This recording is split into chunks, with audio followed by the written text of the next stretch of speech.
a gun pressed cold against her temple, his breath reeking of power and hate.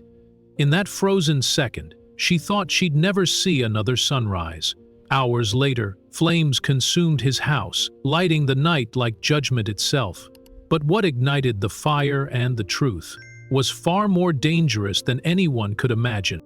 Before we continue this powerful story, let us know where you're watching from. If you enjoy stories like this, subscribe to the channel, because tomorrow we have another powerful story you won't want to miss. The sun hung low over Fairwood, its golden light spilling across the quiet streets like honey. It was one of those late afternoons that made you forget trouble could exist here at all. Oak trees swaying in the breeze, storefront windows glowing with the day's last warmth, and the air carrying the faint scent of fresh bread from a nearby bakery. Maya Jefferson drove slowly through the familiar back roads, the kind of route you took when you weren't in a hurry. She had spent the afternoon at school, grading a stack of essays that still sat in the passenger seat, marked with her neat handwriting and colored tabs. The hum of the car's engine was steady, soothing. Her favorite jazz station played low from the radio, blending with the soft rush of wind through the half-cracked window. She thought about the chicken she had marinating in the fridge, the quiet dinner she planned to share with her sister, Denise. It was one of those rare evenings when life felt manageable. Bills were paid, lesson plans were ready, and her students had made her proud today. Then, in an instant, the calm fractured. Red and blue lights exploded in her rearview mirror. The sudden flash was like a punch to her chest, and her hands tightened around the wheel. A siren wailed briefly, sharp and cutting through the music before falling silent again. Maya's eyes darted to the speedometer. 42 in a 45. She knew she wasn't speeding. She knew her brake light wasn't out, and she knew. A cold wave of unease rolled through her, settling deep in her stomach. She signaled, pulling her car carefully to the shoulder, the tires crunching against loose gravel. The evening air that moments ago had felt gentle now seemed heavy, pressing in on her as she reached to lower the volume on the radio.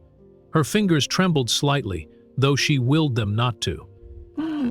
Through the rearview mirror, she saw him step out of the patrol car, tall, broad-shouldered, moving with a certain stiffness that radiated authority. No, dominance. His uniform looked freshly pressed, but the way his jaw was set told her this wasn't going to be a routine stop.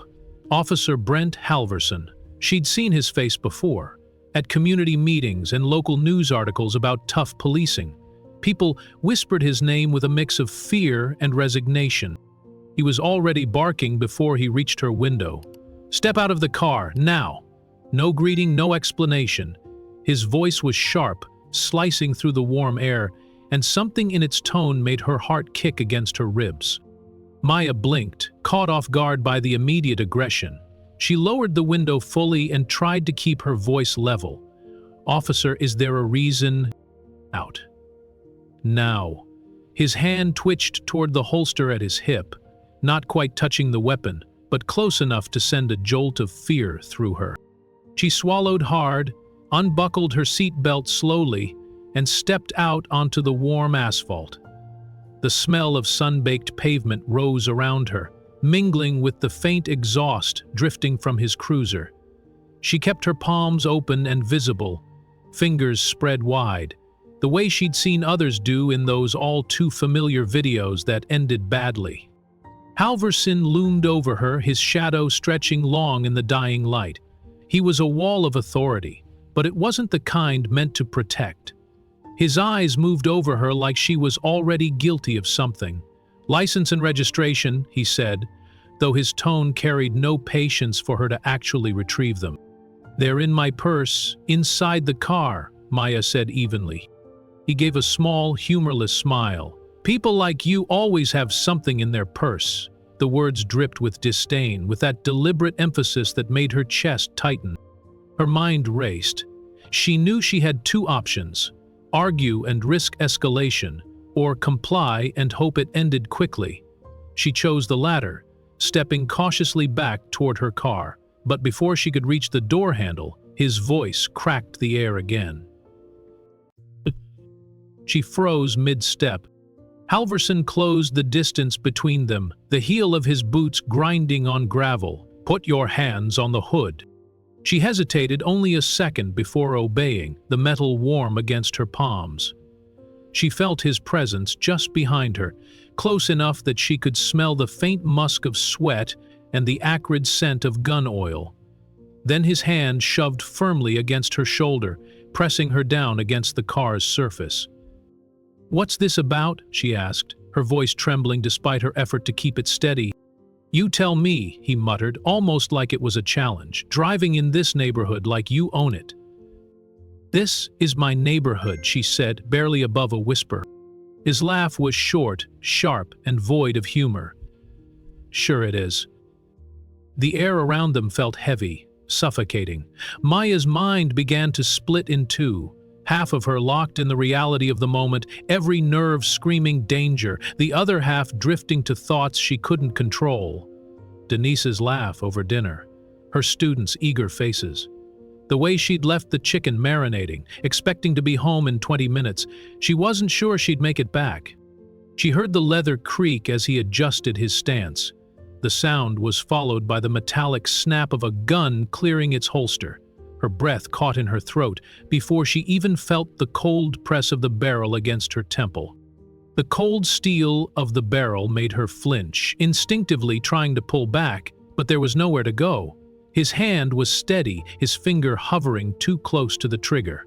The world seemed to shrink to the narrow circle of metal pressed to her skin. The faint smell of gun oil and the hot, stale breath of the man holding it. "Do you know what happens to people who don't listen?" Halvorson's voice was low now, almost calm, which somehow made it more terrifying. The words slithered into her ears, lodging deep. Maya's pulse thundered so loudly she could hear it in her head, drowning out the sound of the wind through the trees. She forced herself to breathe, slow, steady, controlled, like she had once told a student to do before a big test. But this wasn't a test. This was a man deciding whether she would live or die. "I haven't done anything wrong," she managed to say. His lips curled into something between a sneer and a smirk. Wrong place, wrong time, wrong person. The last word was weighted, and she felt exactly what he meant. She thought about the children waiting for her in class tomorrow, about Denise texting to ask if she was on her way. She thought about her mother, gone now, but who had taught her to always hold her head high, and she thought about how quickly her life could be reduced to a police report and a headline no one would read twice. Then, as sudden as the stop itself, a voice crackled over his radio. "Dispatch, urgent tone. Unit 12, possible armed robbery in progress. Corner of 5th and Main. Backup requested immediately." Halvorson didn't move at first, the pause stretching out so long she wondered if he was going to ignore it. Then, without a word, he pulled the gun back and slid it into his holster. He leaned close enough that his mouth was at her ear. "You keep your mouth shut, and maybe you'll see tomorrow." The words sank into her like ice water, chilling her from the inside out. He stepped away, turned on his heel, and walked back to his cruiser. The door slammed, the engine roared to life, and in seconds, gravel spat from under his tires as he sped away, siren off. Maya stayed frozen, her palms still pressed to the hood, the heat of the metal now feeling alien, almost hostile. Slowly, she lifted her hands, each movement deliberate, as though sudden motion might summon him back. She stood there on the shoulder of the road, the hum of insects filling the silence, her breath shallow and uneven. Her knees felt weak, but she made herself stand tall. She wouldn't give him the victory of seeing her broken, even if he was already gone. She walked to her car, slid into the driver's seat, and gripped the wheel so tightly her knuckles blanched. The marinated chicken, the quiet dinner, the easy evening, they felt like memories from another life. She turned the key, the engine coughing awake, and pulled back onto the road, but she didn't turn toward home, not yet. Maya drove in silence, the hum of the engine and the faint squeak of her windshield wipers the only sounds. She hadn't noticed it was starting to drizzle until tiny beads of rain dotted the glass. The radio was still on, the cheerful pop song in the background, so absurdly out of sync with the pounding in her chest that she reached over and snapped it off. Her hands were still trembling on the steering wheel, fingers stiff from gripping so hard earlier. Every muscle in her body felt coiled, tense, as though she were still on that roadside with the barrel against her temple. She kept replaying it, frame by frame, the moment the lights filled her rearview mirror, the first barked order, the weight of his hand on her shoulder, and then the cold press of the gun. Each time, her stomach clenched tighter. She took a corner too fast, tires hissing against wet pavement, and forced herself to slow down. She wasn't sure if it was the adrenaline or the fear that made her feel like her skin was buzzing. Somewhere deep inside, a quiet voice told her she needed to talk to someone, but another voice, louder, warned her to keep quiet. She'd seen what happened to people who complained about cops in towns like this. Halfway home, the weight became too much. She pulled over onto a gravel turnout by the old pecan grove, shifted the car into park, and sat there. The drizzle tapped gently against the roof, but inside, her chest felt like a storm had broken. She leaned forward, resting her forehead against the top of the steering wheel, and the first sob tore out of her before she could stop it. They came in short, sharp bursts, her breath catching on each one. She bit her lip to keep from screaming into the empty car, not wanting to give the fear any more power than it already had. She had been humiliated, threatened, and made to feel less than human, all in less than 5 minutes. When the sobs finally ebbed, she wiped at her cheeks with the back of her hand. Her face felt hot, flushed with anger and shame in equal measure. The question gnawed at her. If he could do this to her, a school teacher, known in the community, not even accused of a crime, who else had he done it to? That thought lodged deep, almost heavier than the memory of the gun itself, because it meant that tonight wasn't just about her. It meant there were probably others, maybe people without a voice, without someone to tell their story. She wasn't sure yet if she could be that voice, but the seed had been planted. She put the car back in gear and eased back onto the road. The drizzle had stopped, leaving the air damp and cool. Her headlights swept over familiar streets, but they didn't feel the same. Even the safety of home didn't feel like something she could trust tonight. Dana's porch light was on, casting a warm yellow glow across the small patch of grass in front of her house. Maya pulled into the driveway and sat for a moment, gripping the steering wheel. She could see her sister moving around inside, the soft flicker of the television bouncing against the curtains. It should have felt comforting. Tonight, it just made her chest feel heavier. When she stepped out of the car, the cool night air brushed against her damp cheeks. Dana must have seen her through the window, because by the time she reached the steps, the front door swung open. "Maya?" Dana's voice carried both concern and a sharper protective edge. "What happened?" Maya tried to answer, but found her throat tight, her words slow to form. She stepped inside, the familiar scent of lavender and lemon polish wrapping around her, and set her bag down on the chair by the door. She began, but the memory of the gun against her skin flooded back so sharply she had to take a deep breath before she could continue. Dana didn't wait for an invitation. "Sit down, tell me." Her tone wasn't a request. It was an order born from years of looking out for her little sister. Maya sat at the edge of the couch, her hands clasped in her lap. "I was driving home from school. I wasn't speeding.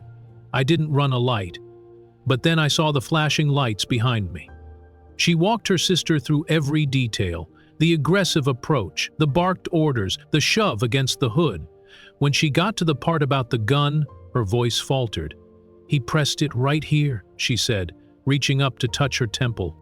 Dana's jaw tightened.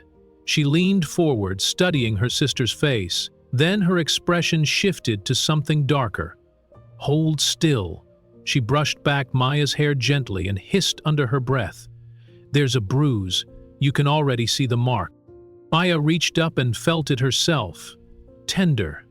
A faint ridge where the barrel had pressed into her skin. The physical evidence made it more real, heavier, somehow harder to push away. "This isn't something you just let slide," Dana said firmly. "I'm calling the mayor.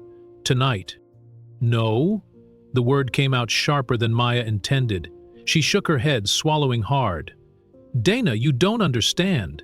People who speak up against cops here, they end up worse off. I've seen it." Her sister leaned back slightly, but her eyes stayed locked on Maya's. "And if you say nothing, he'll do it again. To someone else. Maybe worse next time."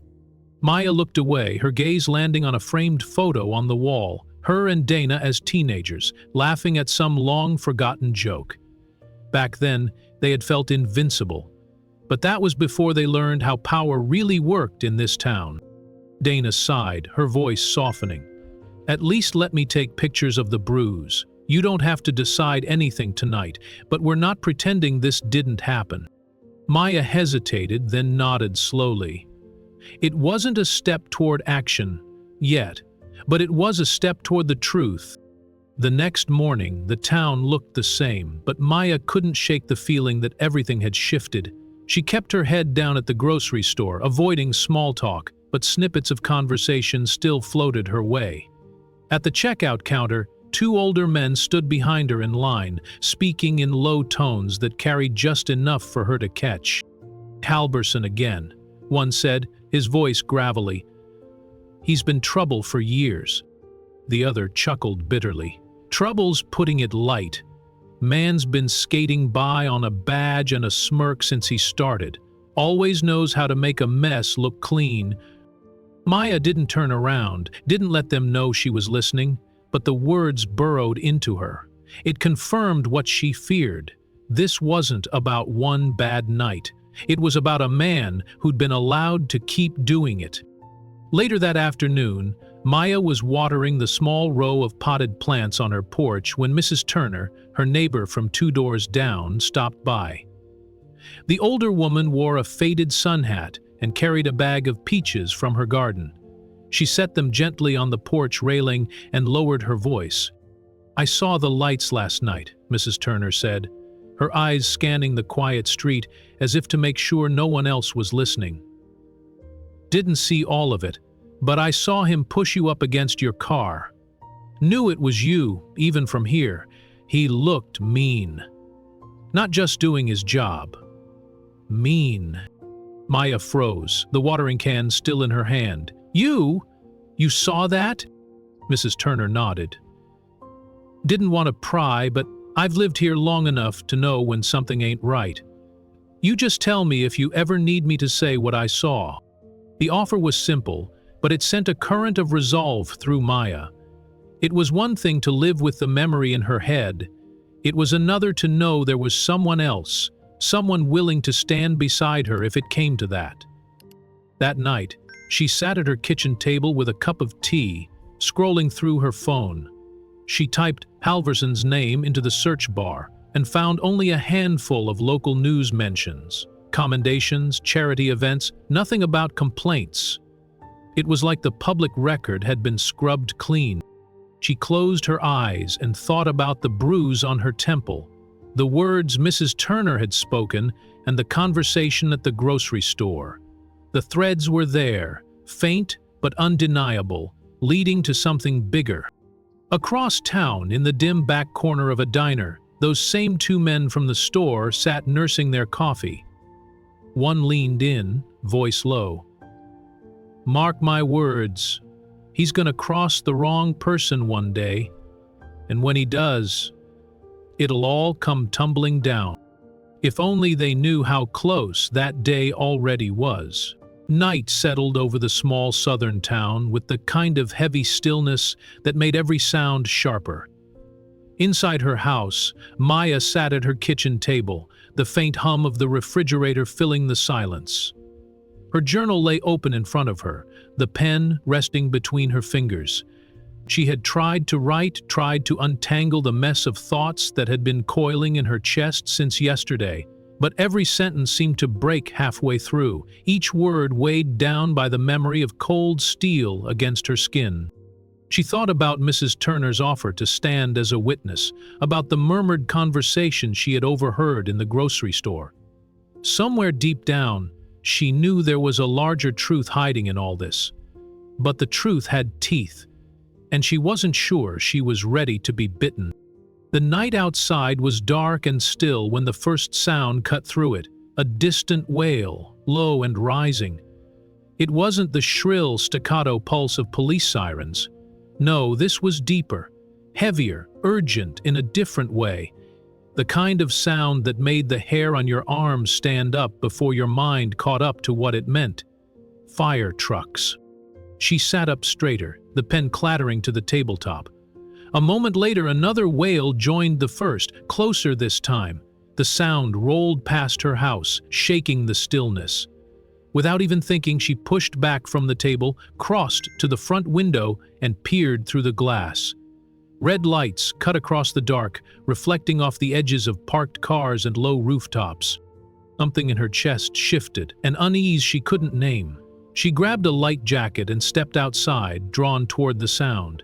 The air carried the faintest scent of smoke, acrid and sharp, curling under the sweetness of the blooming jasmine that lined her neighbor's fence. Down the block, a few doors opened almost in unison. Neighbors stepped out, some in slippers, others holding mugs of coffee as if the night had just turned into an impromptu gathering. The sirens faded, heading farther into the distance. But then the glow began to rise. At first, a faint orange tint against the horizon, then stronger, brighter, until it looked as though the night sky itself had caught fire. Maya felt a prickle at the base of her neck. Somewhere behind her, a voice murmured, "That's out near Halvorson's place." The name landed like a stone in her stomach. The orange glow swelled against the black sky until it looked like a second sunset had erupted on the far edge of town. People gathered in small knots along the street, their faces flickering in the strange light. Someone pulled out a phone, squinting at the screen before announcing, "It's on the Ridge Road. I think it's his place. Halvorson's house." The word spread quickly, jumping from one cluster of neighbors to another, changing tone slightly with every repetition. There was surprise in some voices, grim satisfaction in others. By the time Maya heard it for the third time, it no longer sounded like breaking news. It sounded like a verdict. The scent of smoke grew stronger, pushing past the floral perfume of the night air. Maya's neighbor, Carlos, stepped out onto his porch, phone in hand, shaking his head. "It's big. The whole roof's gone. Somebody's streaming it already." Maya blinked at him. "Streaming?" He turned the phone toward her. Grainy video filled the screen. Halvorson's two-story home engulfed in flames, the walls buckling in and the sky above choked with thick, rolling black smoke. Firefighters moved like shadows in the blaze, their shouts swallowed by the roar. The comments beneath the live feed moved too quickly to read. All she could catch were flashes. Karma. He deserved worse. Somebody finally stood up. Her stomach tightened. She hadn't expected the news to move this fast, to spread like wind over dry grass. In minutes, it was on every local feed, tagged with his name, and just as quickly, the speculation began. Some swore it was an accident, an old house with bad wiring. Others claimed they saw someone running from the property just before the fire took hold. A few hinted at revenge. Maya stood still, watching the fire consume what was left of the man's life. She didn't know if he was inside or not. She didn't know if she cared. But she did know one thing. Whatever happened tonight, it was going to change the shape of everything. Somewhere deep down, she had expected the reckoning to come in a courtroom, with testimony and evidence laid bare. Not like this. Not a sudden, violent blaze swallowing the very place he lived. From the porch behind her, another neighbor said softly, "You think this is the end of it? It's just getting started." The fire's glow was still burning against the clouds when Maya stepped back into her house. The air inside was tainted with a faint, acrid scent of smoke, as if the night itself had followed her indoors. She shut the windows quickly, but the smell clung stubbornly, seeping into her curtains, her clothes, her hair. She should have felt something, relief, satisfaction, maybe even vindication. The man who had pressed a gun to her head only hours ago was facing his own disaster. If the comments online were right, it was the kind of disaster people didn't come back from. And yet, instead of victory, all she felt was a cold, hollow space in her chest. It was as if the fire had burned right through her, leaving nothing but ash where her certainty should have been. Lowering herself onto the couch, she opened her phone. The notifications were endless. Friends, co-workers, even parents of her students sending her links and photos, asking if she'd seen the news. In every local social media group, speculation ran wild. Some swore they'd heard shouting before the blaze. Others insisted they'd seen a shadowy figure slip into the woods minutes before the flames roared to life. There were arguments about whether this was fate, revenge, or a crime that needed its own punishment. Her sister Dana had texted her twice in the last 5 minutes. "You see this?" followed by a blurry screenshot of the inferno. Then another message. "Maybe you don't have to worry about him anymore." Maya typed out 3 different replies before deleting each one. She didn't know how to explain that this didn't feel like freedom. If anything, it felt like a warning. Like the ground under her was shifting and she had no idea which way it was going to tilt. Her thoughts kept dragging her back to the roadside, the weight of his hand slamming her forward, the mechanical snap as the gun left its holster, the sudden, brutal chill of steel pressed to her temple. That moment still lived in her body, and now it mixed with the image of his house in flames, twisting into something she couldn't name. She caught herself wondering whether he was alive, whether he'd made it out in time, whether he'd seen the fire before it took over. And she hated herself for wondering. From somewhere down the street came the low, rising wail of sirens again, more trucks racing toward the blaze. She pictured the scene, firefighters framed by the blaze like silhouettes in a nightmare, the smell of burning wood and scorched earth mixing with the acrid bite of melted plastic and gasoline fumes. Neighbors standing in the shadows, arms folded, whispering theories that would only grow more dramatic as the night went on. A single thought kept circling her mind like a restless bird. This didn't feel like an accident. Not with how fast the fire had spread. Not with the tension that had been simmering around Halvorson for years. If someone had been waiting for a moment to act, tonight might have been it. But if that was true, then this night wasn't about karma. It was about a move in a much bigger, more dangerous game. And people who made moves like that rarely stopped at just one. By the time the sun crept over the horizon, the fire had burned itself into the memory of the entire town. The air was still heavy with smoke, drifting in lazy, bitter clouds that clung to the streets like a reminder no one had asked for. From the end of the block, the skeletal remains of Halvorson's home jutted up against the pale morning sky, blackened beams twisted and sagging as if they'd been through a war. News vans lined the street, their satellite dishes pointed skyward, reporters standing in crisp jackets and clutching microphones. Camera crews stepped carefully over hoses and scorched debris, searching for the perfect shot to match the rising hum of the morning news cycle. The scent of wet ash mixed with the faint chemical sting of whatever the firefighters had used to choke the flames. Halvorson stood in the driveway, flanked by 2 other officers.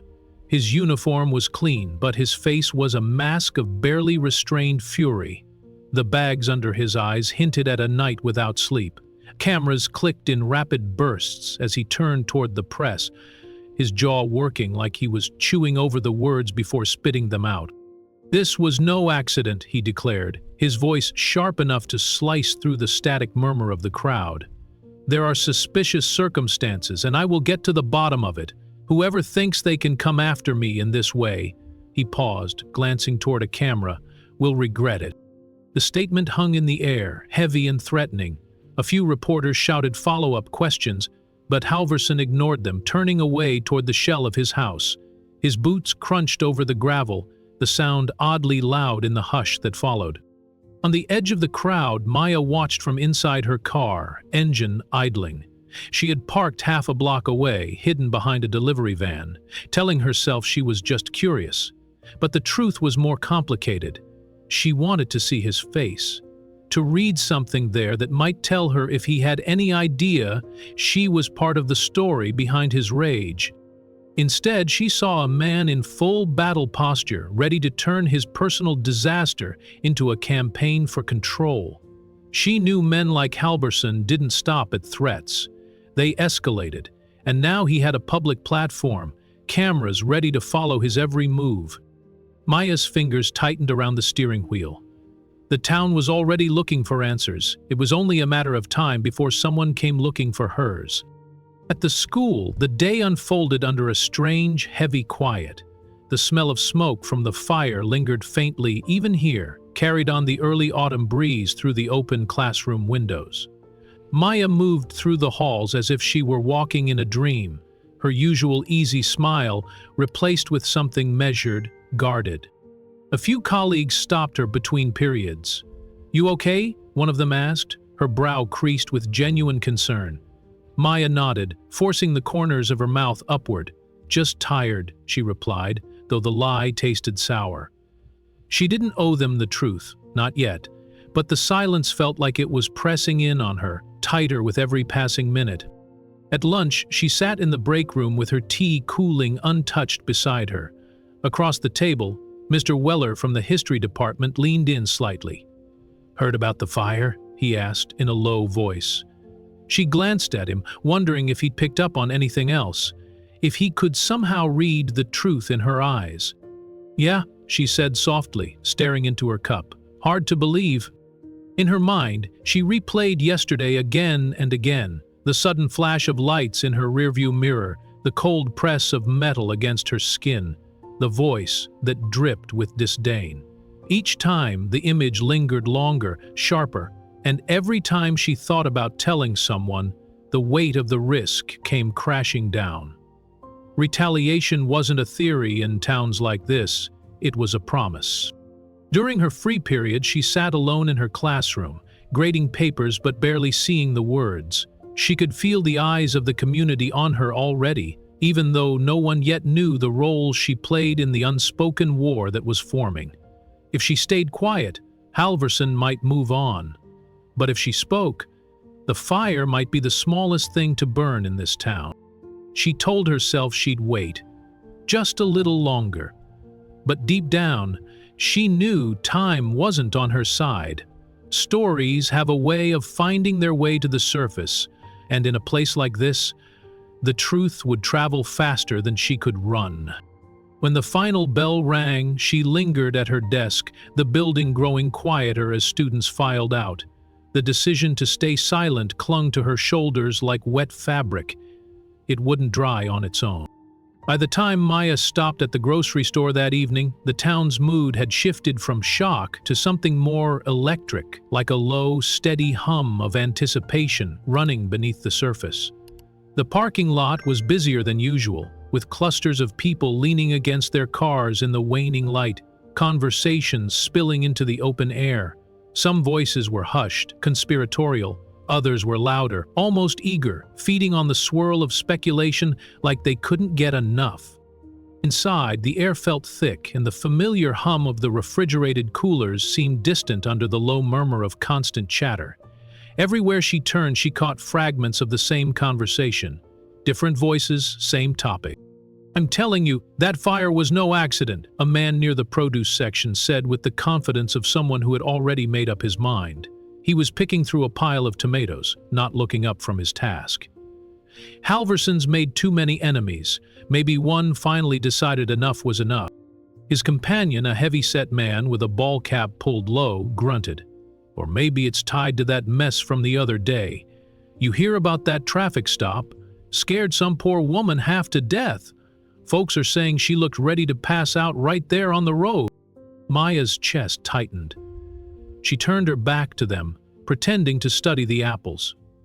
She picked one up, turned it in her hand, set it back, and reached for another, just to give her fingers something to do.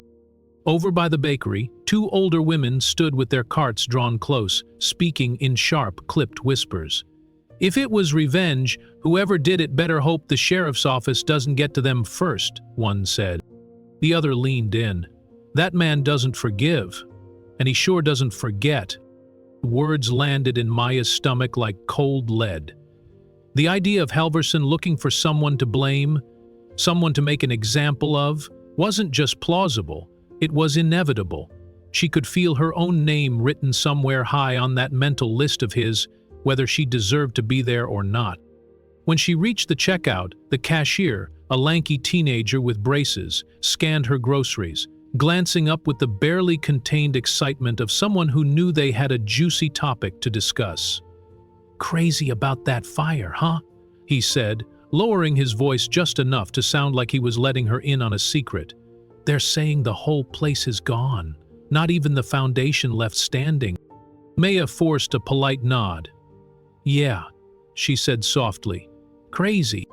As she walked back to her car, the sensation of being observed pressed in from all sides. Not every passerby looked at her, but the ones who did seemed to linger a heartbeat too long. The stares weren't openly hostile, but they carried a different weight.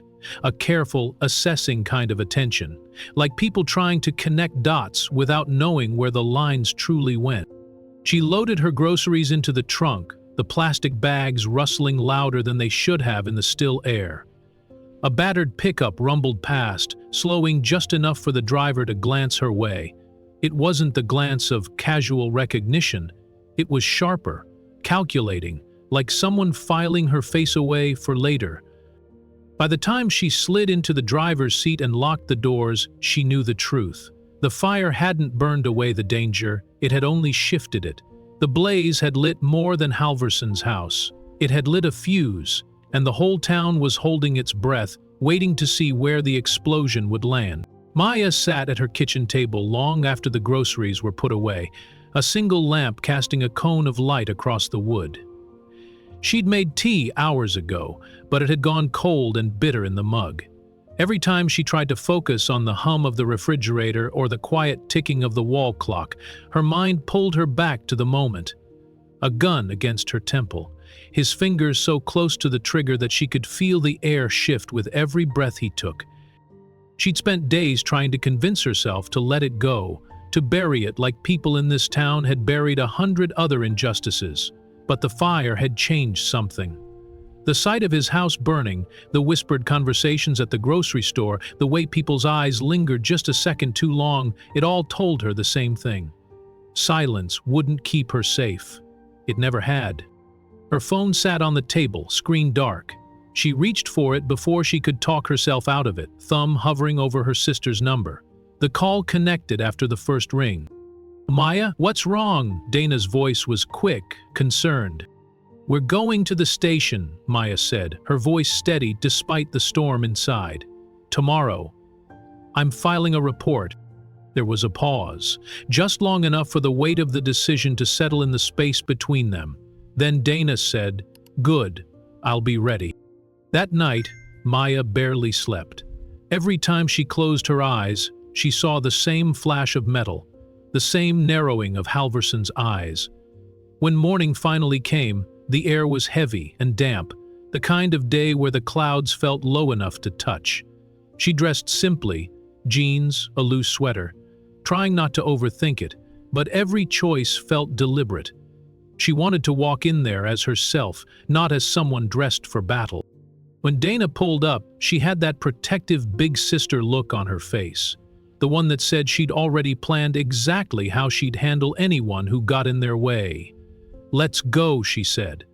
And they didn't speak much during the short drive. The station loomed ahead, its brick facade looking both familiar and foreboding. Maya's stomach knotted, but she forced her legs to carry her through the double-glass doors. The air inside the station smelled faintly of burnt coffee and floor cleaner, a mix that seemed to cling to the walls. The fluorescent lights buzzed overhead, too bright for the dim heaviness in Maya's chest. Behind the counter, a desk sergeant in a neatly pressed uniform looked up from his paperwork. His eyes flickered with something that wasn't quite surprise, but wasn't exactly welcome either. "Can I help you?" he asked, his voice neutral in a way that almost sounded rehearsed. "Yes," Maya said, forcing her voice to stay steady. "I need to file a report against Officer Halvorson." The man's pen froze in midair, ink pooling slightly on the form beneath it. He set the pen down slowly, as if giving himself a few extra seconds to process what she'd said. His gaze lingered on her face, then shifted briefly to Dana before returning to the blank space on his desk. "All right," he said, his tone clipped. "Why don't you tell me what happened?" Maya took a breath, tasting metal at the back of her throat. She started from the very beginning. The flashing lights in her rear-view mirror, the sharp command to get out of the car, the sudden, terrifying pressure of cold steel against her temple. Her words were deliberate. Each one weighed before it left her mouth. She didn't embellish. She didn't need to. The truth was heavy enough. The sergeant's eyes narrowed slightly as she spoke, though his expression stayed mostly fixed. Dana leaned forward, pulling her phone from her bag. "And here's the bruise," she said, swiping to a photo she'd taken that morning. The faint but undeniable mark curved just above Maya's temple, a perfect arc matching the barrel of a gun. She held the phone steady so the sergeant couldn't look away.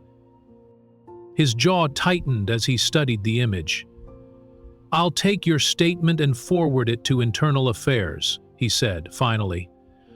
The words were procedural, but there was an undertone there. Something cautious, like he was stepping into dangerous territory he'd rather avoid. The next hour felt both endless and too short. Maya answered question after question, about the stop, about Halvorson's demeanor, about whether there had been any witnesses. She repeated certain details multiple times, aware that every repetition carved the incident deeper into the record. The sergeant typed quietly, the only sound in the small room the clack of the keyboard and the occasional rustle of papers. When they finally signed the last form, Maya felt like she'd run a marathon she hadn't trained for.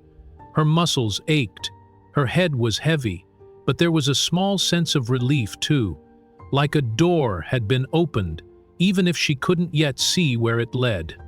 Outside, the air was damp and smelled faintly of rain. She closed her eyes for a second, letting the cool breeze wash over her. Dana squeezed her shoulder as they walked back to the car. "You did it," she said quietly. "That's the first step." That night, Maya curled up on her couch, a blanket pulled tight around her shoulders. The TV flickered in the background, showing a sitcom she wasn't really watching. She was just starting to drift when her phone buzzed on the coffee table. The number was blocked. She hesitated, then answered. A voice, low, cold, and unfamiliar, slid into her ear. "You should have kept quiet." The line went dead before she could respond. She stared at the phone, her pulse pounding in her ears. The words were short, but they carried the weight of a threat she couldn't ignore. Dana didn't wait until morning. Within an hour of Maya telling her about the call, she was at her kitchen table, laptop open, phone propped against a coffee mug as she typed furiously. Her fingers moved with a kind of precision that came from years of writing grant proposals and community petitions. But this wasn't formal. This was raw. She didn't name Halvorson. She didn't give a location. She just told the story about a woman stopped without cause, a gun pressed to her head, a bruise left as proof. She hit post on her social media feed, and within minutes the first comments appeared. "This is sick. We can't let them keep doing this. Name him. People deserve to know. My cousin went through something like this last year and nothing happened." By midnight, the post had been shared over 100 times. By morning, it was over 500. Strangers reached out, sending messages that were part comfort, part confession. Some shared their own encounters with officers who had abused their power. Others simply wrote, "I believe you." Those 3 words, repeated over and over, landed in Maya's chest like anchors, steadying her, grounding her in the knowledge that she wasn't alone. Still, she stayed away from reading the comments for too long. Dana filtered most of them, knowing the internet could be cruel.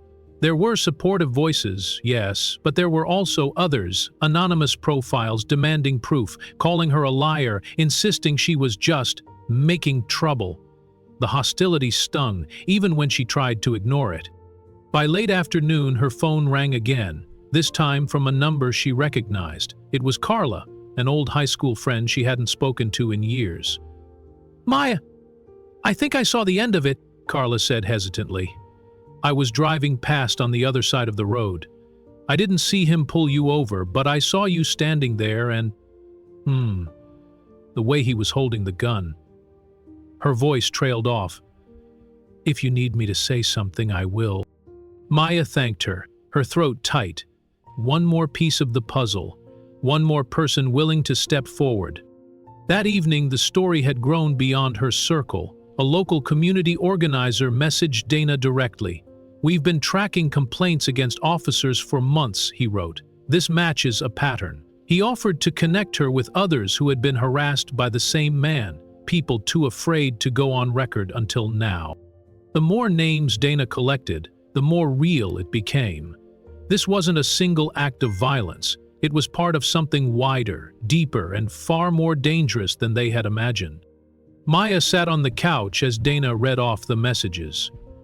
Each account felt like a mirror, reflecting back her own fear and fury. And yet, alongside that fear was a steady burn of determination. She had filed the report. She had broken the silence, and now others were beginning to follow. By nightfall, the conversation had reached community Facebook groups, local activist pages, even a neighborhood watch forum where the tone was less sympathetic but still buzzing with speculation. Some members urged patience. "Let's see what the investigation says," while others, more cynical, said they already knew how it would end. Quietly, with no real accountability. Maya didn't respond to any of it. She wasn't ready to step into that arena, not yet. For now, she clung to the fact that her truth was no longer locked inside her own head. It was out there, alive, moving from one person to the next, gathering weight and momentum. And she knew that once a story like this started rolling, it was harder to stop than it was to start. The first sign that something had shifted came 3 days after Maya filed her report. Halvorson arrived at the station to find a plain manila envelope waiting on his desk. The return address wasn't a citizen's home, and it wasn't another department. It was from Internal Affairs. Inside was a short, typed memo informing him that he was the subject of an official inquiry into allegations of improper conduct during a traffic stop. He crumpled the paper in his hand before he'd even finished reading. "This is ridiculous," he muttered to himself, tossing it onto the desk. His partner glanced up from across the room, eyebrows raised, but didn't say a word. They both knew how these things usually went: quiet inquiries, a few perfunctory interviews, and then a polite letter, clearing the officer of wrongdoing. Halvorson had been through it before, but this time there was something different in the air. The first interview came the next morning.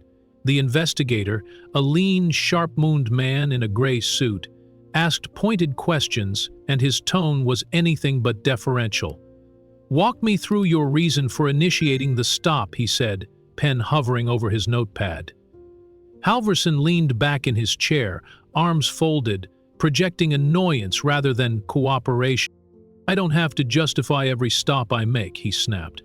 "You do when it's part of an active investigation," the investigator replied evenly. For the first time in years, Halvorson felt the ground under him shift.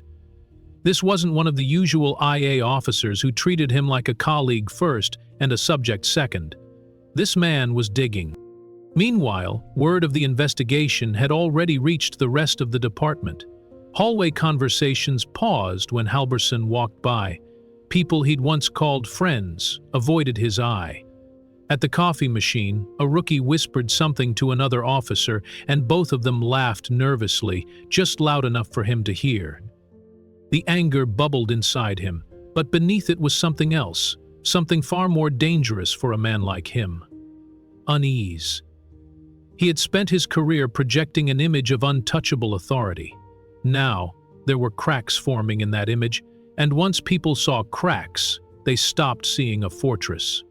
They started seeing a wall that could be taken down. By the end of the week, the hostility had turned into open frustration. "I've got better things to do than answer to pencil pushers," Halvorson growled to the lieutenant after yet another summons from Internal Affairs. But the summons stood. He was going to have to explain himself not just once but over and over, and every explanation opened him up to more questions.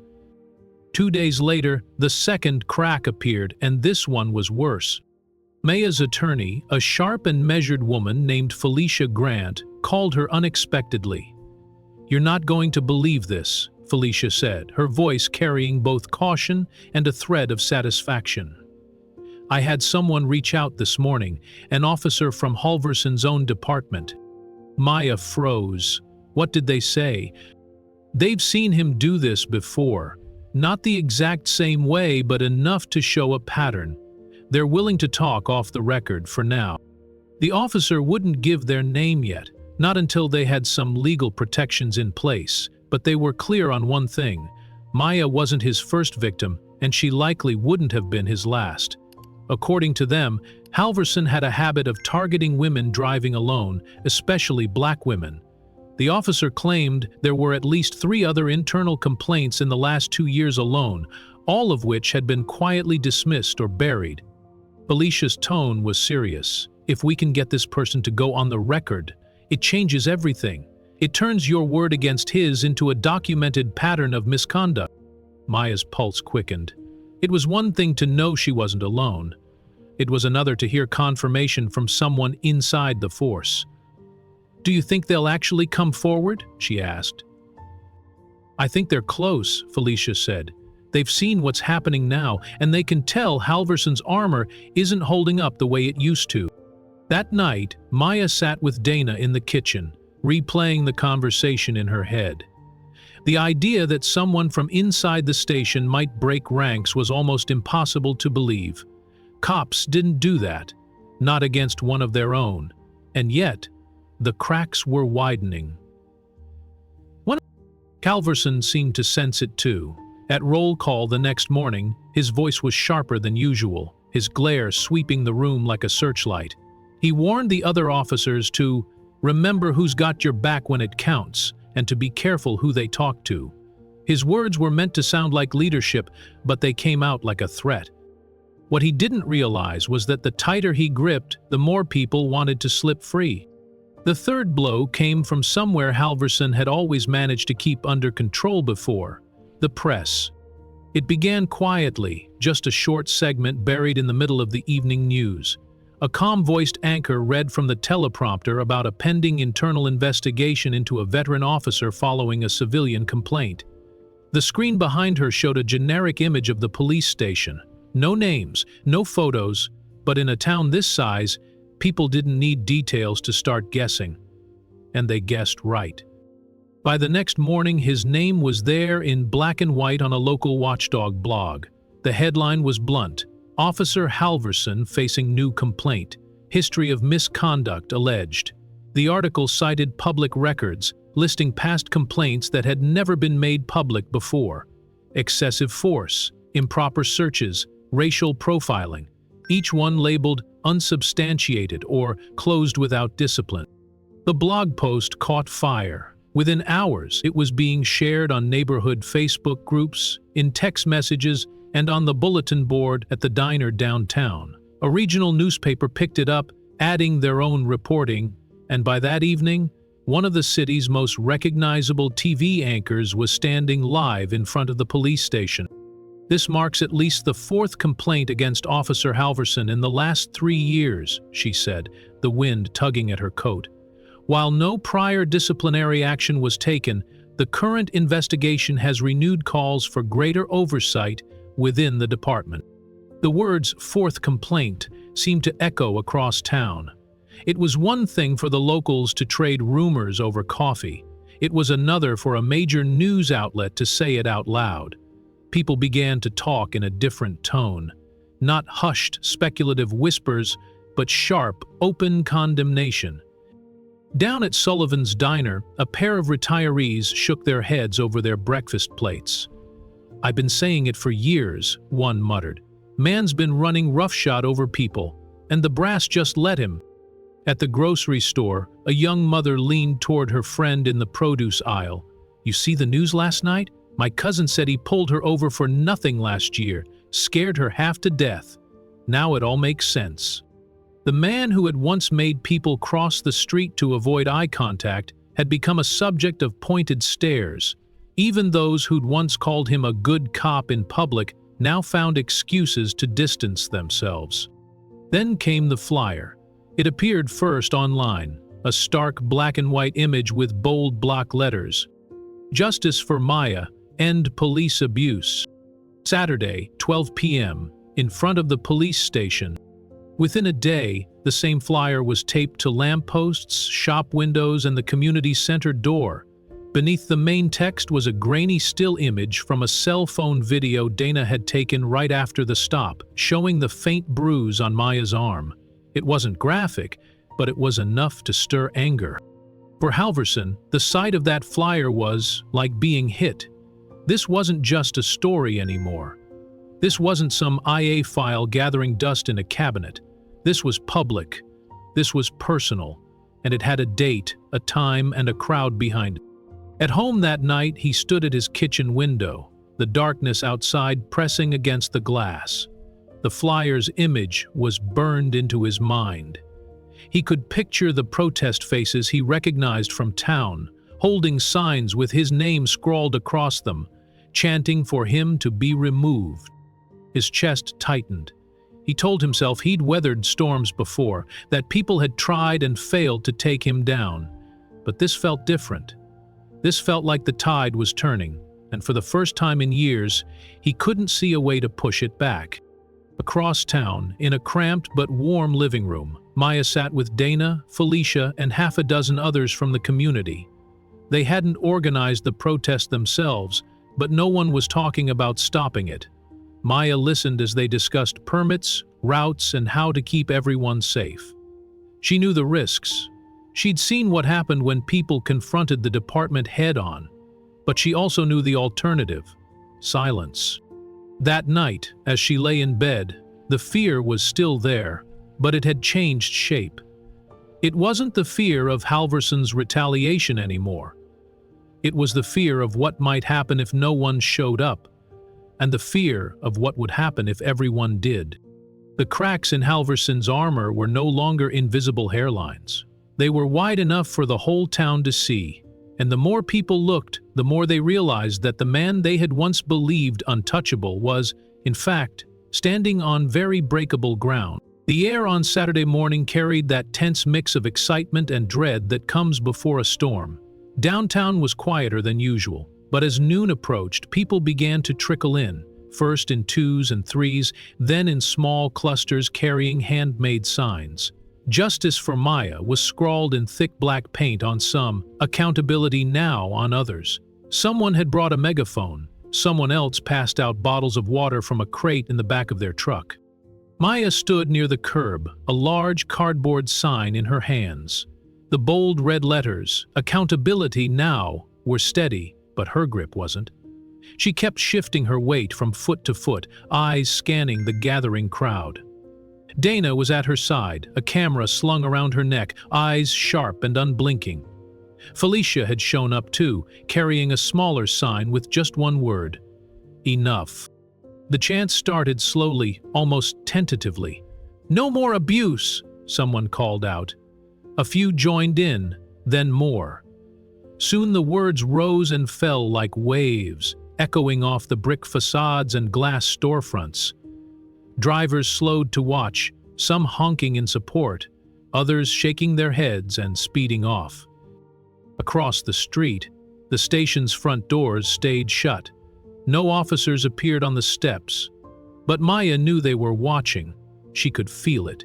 Behind those tinted windows, behind the heavy blinds on the second floor, there were eyes tracking every movement, every sign, every camera lens. A young man with a local podcast shoved a mic toward Maya. "Can you tell me why you're here today?" She swallowed, her voice low at first. "Because what happened to me shouldn't happen to anyone," she said, "and because silence only protects the people doing harm." The crowd behind her cheered, the sound rolling forward like a gust of wind. More people kept arriving. Teachers from the elementary school, retirees from the senior center, teenagers filming TikToks, parents with toddlers perched on their shoulders. The sidewalk was packed now, spilling into the street. The police station looked smaller somehow, like it was being hemmed in on all sides by the weight of the community's gaze. The chants grew sharper, angrier, but also more unified. "We see you! Do your job! Justice now!" The megaphone passed from hand to hand, each voice adding fuel to the fire. Then someone near the back called out, "He's here!" Heads turned, and the current of energy shifted instantly. People began pressing forward, straining to see past the crowd. Maya felt her heartbeat quicken, the sign in her hands suddenly heavier. She didn't have to ask who they meant.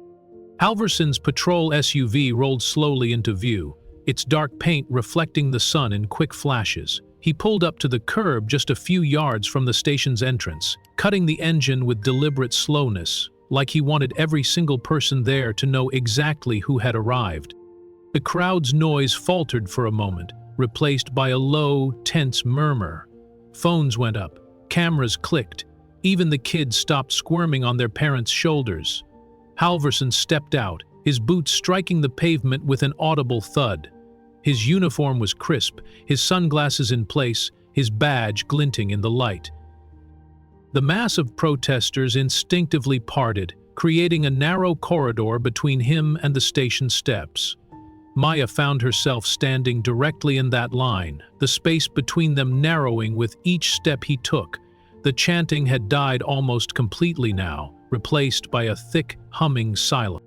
Their eyes met, her breath caught, and for a split second the noise, the crowd, the signs, all of it faded into nothing.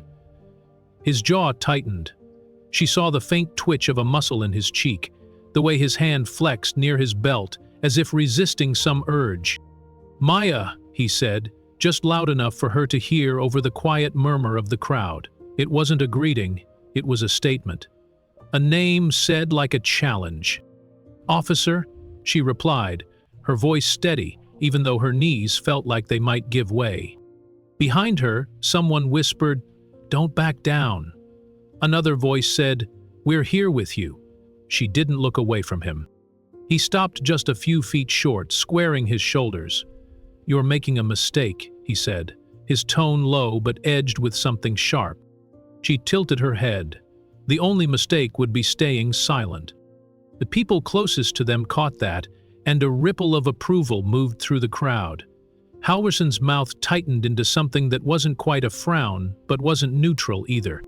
Reporters had moved in now, forming a loose semicircle behind Maya. Their microphones and cameras were angled toward her, but they weren't ignoring him. Every lens was ready to catch whatever happened next. Dana shifted her position slightly, getting a clearer shot. She knew what a moment like this could do. She knew how quickly a single image could spread across every feed, every screen in the county. Halvorson's eyes flicked toward the cameras, then back to Maya. Something unreadable passed through his expression, but he didn't step aside. The air between them was so tight with unspoken history and unresolved anger that it seemed to press against everyone nearby. The first reporter brave enough to break the silence was a young woman from Channel 9. "Maya, can you tell us exactly what happened the night of your traffic stop?" Maya inhaled deeply. Her voice carried, not loud, but clear enough for every person in the semicircle to hear. "He pulled me over without cause. He accused me of things I didn't do, and when I questioned him, he put his hands on me, hard enough to leave bruises." Gasps rippled through the crowd. Someone near the back shouted, "Shame!" Cameras clicked faster now, zooming in on the tension in her face, the steadiness of her posture. She went on, painting the scene in measured, undeniable strokes. "It wasn't just the force he used. It was the way he looked at me, like I didn't have the right to ask why, like my voice didn't matter." She paused. "But it does. And so does everyone else's who's been treated like they're less than human." A surge of cheers erupted, breaking the stillness. Chants reignited, louder than before. "Justice for Maya! Justice for Maya!" The sound bounced off the station walls, making the windows seem to rattle. Halvorson's jaw clenched tighter. For a moment, he didn't move. Then, in a sharp, almost involuntary motion, he stepped forward, closing the last inches of space between them. "You're a liar," he said, loud enough for the microphones to catch. "You're doing this for attention, for your little moment on TV." The crowd reacted instantly, boos, shouts, and jeers rising from every direction. A few people started yelling, "We saw the bruise! She's telling the truth." Maya didn't flinch. "This isn't about attention," she said evenly. "It's about accountability." His face darkened. "You don't know what you're talking about." But now, every camera in the semicircle was locked on him, catching every muscle in his jaw, every flicker of anger in his eyes. The media didn't need to spin this. His own words were writing the story in real time. Dana's camera was still rolling, and she knew she had the moment that would run on every local station that night. Halvorson, the decorated officer, visibly rattled in front of the woman accusing him, his voice sharp, his control slipping. The chants grew deafening. "Justice now! Justice now!" The pressure was tangible, a living thing that swelled and pressed against the thin veneer of control he'd managed to hold until this point. And then he said it, 7 words that would follow him for the rest of his career. "People like you always play the victim." The reaction was instantaneous, visceral. Gasps, shouts, phones shooting upward to capture the moment. Reporters' eyes widened, the phrase cut through the air like a blade, dripping with the exact prejudice the protesters were there to condemn. Maya didn't respond right away. She didn't have to. The crowd's uproar was answer enough. In that moment, Halvorson wasn't just a man under investigation.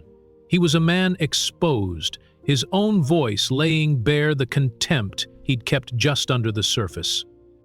By the time he turned and stalked up the station steps, the chants were shaking the air again. But this time they weren't just calling for justice, they were calling for his removal. And the cameras had captured every second. 3 days after the confrontation outside the station, the county fire marshal released his preliminary report. It came quietly, no podium, no press conference, just a neatly typed document sent to every newsroom in the county. The report's conclusion was plain. The fire that had gutted Halvorson's home had started in the attic, sparked by degraded wiring that had likely been a hazard for years. It was not arson. There was no sign of accelerants, no evidence of tampering, just an old house and bad luck. But in the public eye, that didn't seem to matter. The rumor that someone had torched the place in retaliation for his treatment of Maya had taken root during those first hours after the fire, and even with the report in black and white, the suspicion around his name remained. On the courthouse steps, reporters huddled around their phones, reading the document aloud to one another. "So, it's just faulty wiring?" one asked. Another shook her head. "Doesn't change the fact that he's under investigation." Maya heard about the report from Dana, who called as soon as the news broke. "They're saying it's not arson," Dana said. Maya was sitting at her kitchen table, the morning sun cutting across the wood in bright strips. "That doesn't clear him of what he did to me," she replied. "No," Dana said, her tone sharp. "It doesn't. And from what I've been hearing, people are starting to talk, not just about you, about other stuff, old stuff." Maya leaned back in her chair. She could feel that the tide was shifting. The fire might not have been the smoking gun some hoped for, but it had dragged Halvorson's name into the spotlight. And once a name was there, people started looking closer. That afternoon, the local paper ran an editorial. "Faulty wiring may have destroyed his home," it read, "but it is Halvorson's own conduct that threatens to destroy his career." The piece listed the allegations against him, the public outburst caught on camera, and the growing demand for the department to act. It ended with a line that caught everyone's attention. "If we cannot trust those with a badge to protect without prejudice, then we cannot trust them at all." Inside the station, the mood was heavy. Officers walked past Halvorson with quick glances, but few words. The usual banter at the morning briefing was absent. Even those who'd once defended him seemed to be waiting to see which way the wind would blow. It began with a single phone call to the local newspaper. A woman named Carla Jennings left a voicemail for an investigative reporter, saying she had a story about Halvorson from a few years back. By the end of the week, there were 4 more calls, 2 women, a man, and a teenager's mother, all with similar accounts. The details varied, but the pattern was unmistakable. Traffic stops that escalated without cause, searches conducted without warrants, intimidation that left people feeling powerless and humiliated. One woman, speaking on condition of anonymity, described how he had pulled her over for a broken taillight, only to keep her on the roadside for nearly an hour, questioning her about where she lived, who she knew, and why she was out alone at night. "I didn't even realize it was wrong until now," she told the reporter. "I thought that's just how cops could act." When the first article ran, it featured Maya's story alongside 2 new accounts. The paper's front-page headline read, "Pattern of misconduct alleged against Officer Halvorson." Below it was a collage of images. Maya at the protest, a blurred photo of Halvorson leaving the station, and a grainy shot of an old case file stamped "Confidential." The effect was immediate. Calls poured into the newsroom, some from people wanting to share their own stories, others from tipsters inside the department hinting that there were more files to be found. Maya read the article twice, her chest tightening. She'd expected backlash, accusations that she was exaggerating, that she was after money or attention, but instead she was watching a floodgate open. It wasn't just her anymore. By midweek, a local TV station aired an interview with a retired officer who claimed he'd once warned a supervisor about Halvorson's temper. It was an open secret, the man said, his face partly shadowed to protect his identity. Everyone knew he could go too far, but nobody wanted to be the one to take him down. The pressure on the department mounted. Citizens began showing up at city council meetings, demanding to know why these stories hadn't been investigated sooner. The mayor's office released a brief statement. "We are aware of the allegations and expect a thorough review by the appropriate authorities." Inside the station, the divide grew sharper. Some officers stood by Halvorson, saying the stories were exaggerated. Others kept their distance, wary of being caught in the fallout. By the time the second week rolled around, the split inside the department was impossible to ignore. In the break room, conversations stopped when certain people walked in. Partners who had worked together for years now requested reassignment. The tension was visible in every briefing, every shift change. The police chief, a seasoned officer named Douglas Trent, found himself at the center of the storm. He'd tried to keep the department's focus on day-to-day operations, but every question at every press conference circled back to Halvorson. Why hasn't he been suspended? When will the investigation conclude? What message does this send to the public? Trent called a closed-door meeting with his command staff. The accounts vary about what was said in that room, but one thing was certain. When the meeting ended, several captains were no longer speaking to each other. The faction defending Halvorson insisted that the complaints were part of a coordinated effort to smear him. The other side argued that keeping him in uniform was a public relations disaster. Outside, the protests hadn't stopped. Maya went to one almost every evening, not always speaking, sometimes just standing with the others. She noticed more faces now, people she didn't recognize, drawn in by the news coverage and the stories of those who had come forward. Then came the announcement that would shift the stakes again. On a Thursday morning, just after the department's daily roll call, the U.S. Department of Justice released a statement. The Civil Rights Division will review the case of Officer Halvorson, including all relevant incidents and departmental actions, to determine if federal law has been violated. The words hit like a thunderclap. Within an hour, national outlets were running the headline. Cable news anchors debated what it meant. Commentators talked about the rarity and seriousness of a DOJ review into a single officer's conduct. In her small living room, Maya watched the coverage with a mix of disbelief and vindication. "This is bigger than I thought it would get," she said quietly. Dana, sitting beside her, nodded. "That's because it was never just about you. It's about the system that let him keep doing this." For Halvorson, the news was a gut punch. Colleagues said he slammed his locker shut so hard that the sound carried down the hall. He avoided reporters entirely, slipping out of side exits when he could. But the cameras were everywhere now, and every blurred, hurried glimpse of him only added to the image of a man cornered. The mayor's office held a press conference that afternoon, promising full cooperation with the federal review. Chief Trent stood beside the mayor, his expression carefully neutral, as if he understood that one wrong phrase could tip the fragile balance inside his department. And in the streets outside the station, the chants were louder than ever, not just justice for Maya, but DOJ, do your job. The DOJ review had barely reached its third week when the first real blow landed. On a damp Monday morning, the police department's public information officer stepped up to a crowded podium and read from a prepared statement. Effective immediately, Officer James Halvorson has been placed on unpaid suspension pending the outcome of criminal proceedings related to the assault of Maya Alvarez. The air in the room shifted. Reporters glanced at one another, fingers already flying over phone screens to send alerts.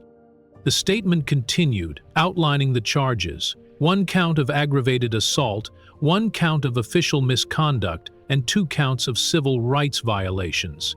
Each charge carried the weight of potential prison time. The spokesperson said nothing about bail, nothing about internal appeals, just a curt acknowledgement that the case was now in the hands of the district attorney. Maya heard the news while she was making coffee. Her phone buzzed relentlessly.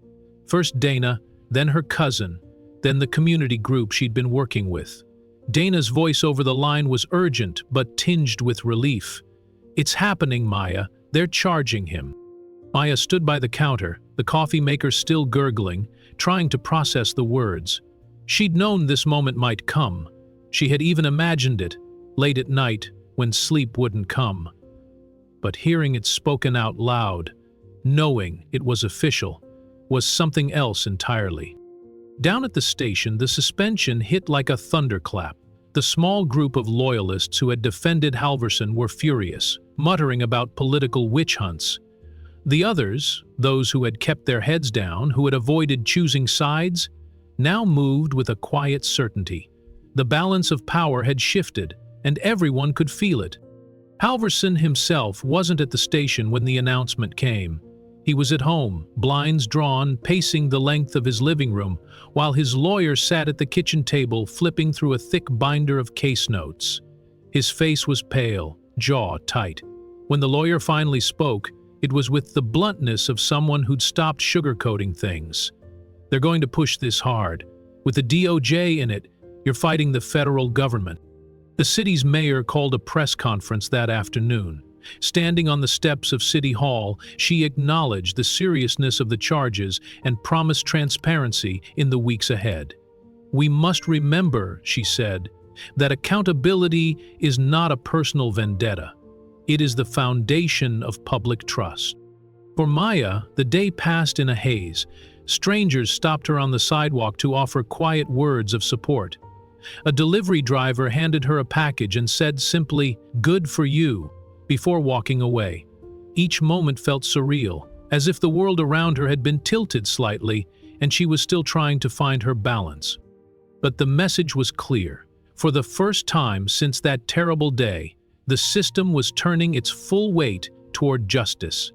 The trial began on a gray Tuesday morning, the kind of day when the clouds hang low and the air feels heavy. The courthouse was a fortress of glass and stone, its steps crowded with reporters, photographers, and curious onlookers.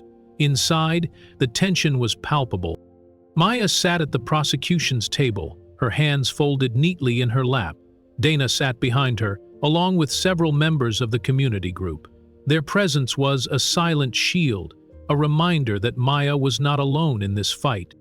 Halvorson entered the courtroom flanked by his attorneys, his suit pressed, his hair combed back but his eyes fixed on the floor. He did not look in Maya's direction. The prosecution's opening statement was measured but firm.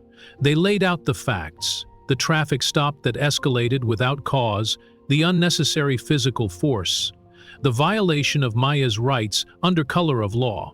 They played the video from the protest, showing Halvorson's public outburst just days later. The jury watched in silence, the tension in the room tightening with each frame. When it was Maya's turn to testify, she walked to the witness stand with steady steps. She took the oath, sat down, and folded her hands in her lap. The district attorney began gently, asking her to recount the events of that day. Maya's voice was calm, deliberate. She described the moment the patrol lights flashed in her rearview mirror, the confusion as Halvorson approached her car, the sudden shift from routine stop to confrontation. She spoke of his grip on her arm, the shove against the hood, the sting of humiliation as passers-by watched. At one point, the prosecutor asked her what she had felt in that moment. Maya paused, her eyes fixed on the jury. "Small," she said. "Like I didn't matter. Like I could disappear and no one would notice." She did not cry, her voice did not shake, and though she knew Halvorson was only a few feet away, she never once looked at him. The cross-examination was sharp but predictable. Halvorson's lawyer suggested she had been confrontational, that she had escalated the encounter. Maya held her ground, answering each question without flinching. When the defense implied she was motivated by the attention the case had brought her, she replied simply, "I came forward because it was the right thing to do. If I wanted attention, I would have stayed silent like so many others." When her testimony ended, she stepped down from the stand and returned to her seat, exhaling slowly. Dana reached forward and squeezed her shoulder. The courtroom was silent except for the rustle of papers as the next witness was called. The trial lasted 12 days. The prosecution presented a steady stream of witnesses, other alleged victims, character experts, and internal affairs officers. The defense fought to discredit each one, but the cumulative effect was damning. By the time closing arguments arrived, the jury had heard a portrait of a man who had repeatedly abused his authority and faced little consequence, until now. When the jury returned after only 4 hours of deliberation, the room seemed to hold its breath. The clerk stood, unfolding a slip of paper, and read the verdict aloud. On the charge of aggravated assault, guilty. On the charge of official misconduct, guilty. On the charge of violation of civil rights, guilty. Maya felt the words wash over her like a tide. She closed her eyes briefly, letting them settle in her mind. The judge sentenced Halvorson to 7 years in state prison, the loss of his badge permanent. There was no possibility of returning to law enforcement in any capacity. The gavel came down with a final, decisive crack. Halvorson's shoulders sagged. He glanced toward the gallery for the first time, his eyes briefly meeting Maya's before flicking away. There was no apology in his gaze, only a weary acknowledgement of defeat. Outside the courthouse, the air was electric. The crowd that had gathered erupted in cheers when the verdict was announced. Maya stepped onto the courthouse steps to find herself surrounded by cameras and microphones. Reporters shouted questions, but she raised her hand for silence. "This wasn't just about me," she said, her voice carrying over the crowd. "It was about making sure no one else has to go through what I did. It took far too long, and it took too many voices to finally be heard, but today shows that accountability is possible." The applause was loud, but there were also moments of quiet reflection. In small clusters, people spoke about the years Halvorson had been allowed to operate unchecked, about the system that had shielded him until the evidence became impossible to ignore. In the days that followed, the community marked the verdict in different ways. The local paper ran a special edition detailing the trial, complete with a timeline of events and interviews with residents. The community group that had supported Maya began planning a forum on police accountability, inviting legal experts and civil rights advocates. For Maya, life began to take on a new rhythm. She still carried the memory of that day, the weight of what had happened, but it no longer defined every moment. She could walk through town without feeling the eyes of strangers on her, without wondering if someone would recognize her only as the woman Halvorson had attacked. Yet she also knew this was not the end. The verdict was a milestone, not a finish line. There were still others like Halvorson in other towns, other uniforms. And there were still people who believed the badge should protect them from scrutiny, rather than bind them to higher standards. But for now, she allowed herself to feel the relief, the sense of justice finally done. And in the quiet of her own home that night, with the street lights casting soft glows through the blinds, Maya allowed herself something she hadn't in a long time. She slept without waking in the dark, wondering if her fight had been worth it. The morning after the verdict, the town felt different. Not louder, not busier, just different. The air held a kind of crisp stillness, the kind that comes after a long storm has passed and the clouds finally break to let sunlight through. Maya stepped outside into that quiet, her coat pulled snug against the early chill. She had walked this route to school countless times, but today each step seemed to carry more weight. The leaves along Main Street had begun their slow turn toward autumn gold. The familiar storefronts, bakeries, the library, the corner hardware store, looked exactly the same, yet she saw them with fresh eyes. People waved to her, not out of curiosity or pity, but with the easy warmth of neighbors who had watched someone fight a battle they couldn't fight themselves and win. She passed a young mother pushing a stroller who stopped just long enough to say, "Thank you for all of us." Maya smiled, nodding, unsure what to say that wouldn't diminish the sincerity in the woman's voice. The school came into view, its brick facade catching the pale morning light.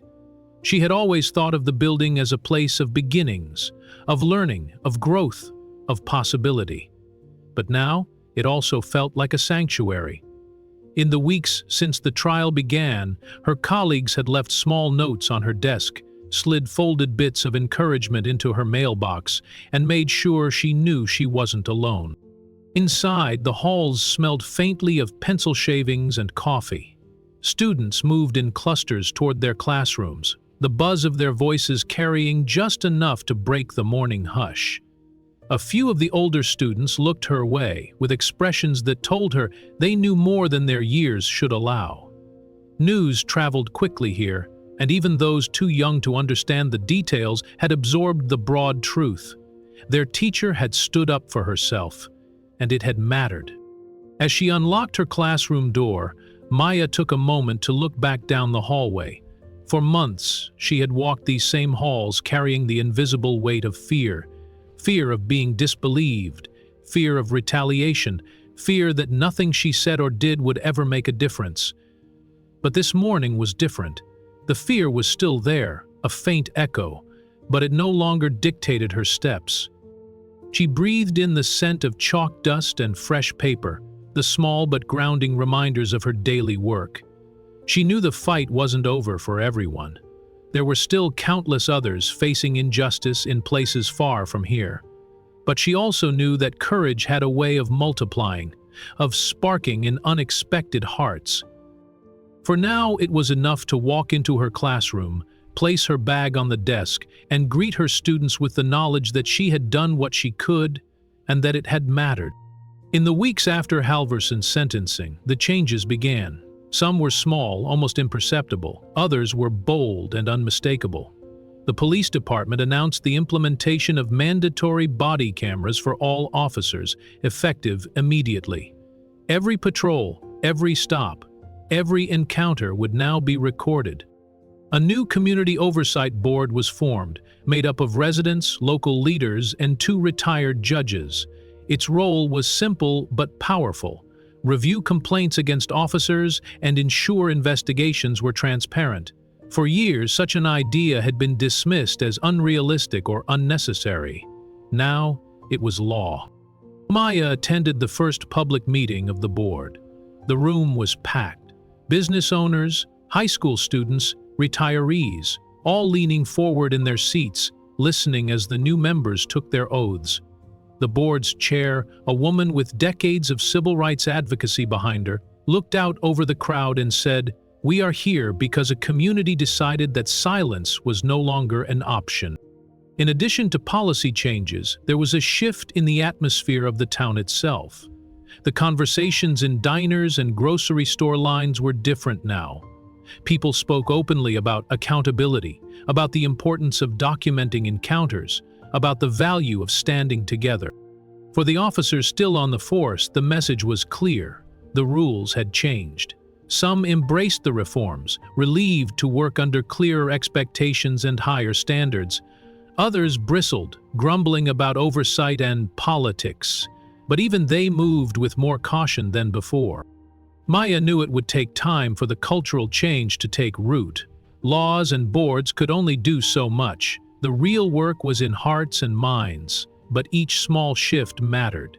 She thought about the younger generation watching all of this unfold. They were seeing, in real time, that the actions of one person could ripple outward and alter the shape of a community.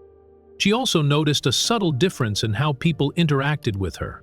Before, when someone recognized her, there was often a note of hesitation, as if they were deciding whether it was safe to speak or afraid they might say the wrong thing.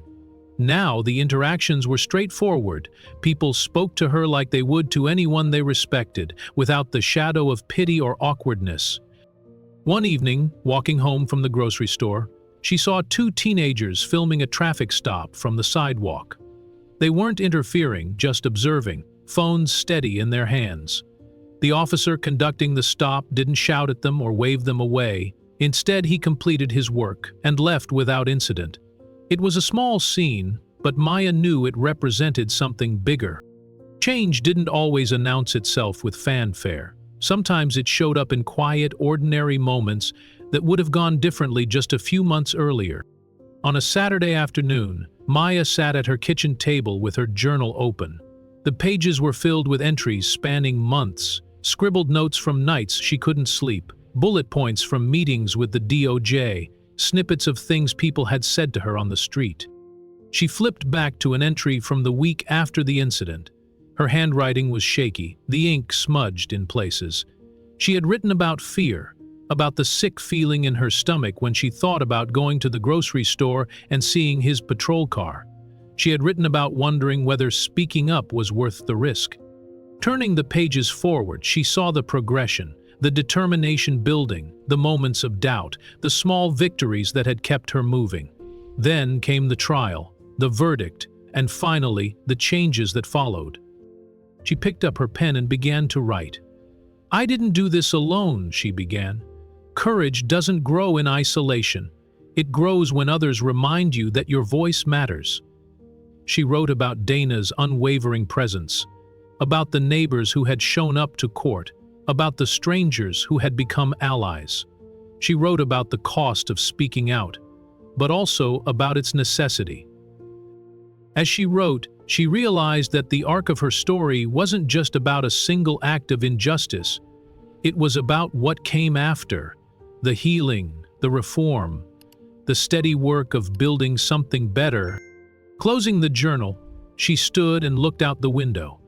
The street outside was calm, the trees swaying gently in the breeze. There was still so much work to be done, but she felt no urgency to solve it all in one lifetime. Change, she had learned, was a relay, not a sprint. Monday morning came, and with it, a new week of teaching. She walked into her classroom to find her students already bustling about, setting out notebooks, chatting quietly. She took a moment to stand at the front, letting the scene settle into her memory. The sunlight slanted through the windows, casting warm patterns on the floor. One of her students looked up, caught her gaze, and smiled. It wasn't a curious smile, or one laced with questions about the trial. It was simply a smile of recognition, of connection. Maya returned the smile, feeling the weight of everything she had been through shift into something lighter. These children, she thought, were watching more than they realized. They were learning that truth mattered, that courage was possible even when fear tried to take hold. As the first bell rang, she greeted them with the same calm, steady voice she had always used, but with a deeper certainty behind it. She knew that her example had planted seeds, seeds that might take years to grow, but would one day bear fruit in ways she couldn't yet imagine. And as the day unfolded, the lessons they covered, reading comprehension, history, even the science experiment in the afternoon, were underscored by something unspoken. Maya didn't have to say it aloud. Her presence in that room, after everything, said it for her. Speak truth, even when it's dangerous.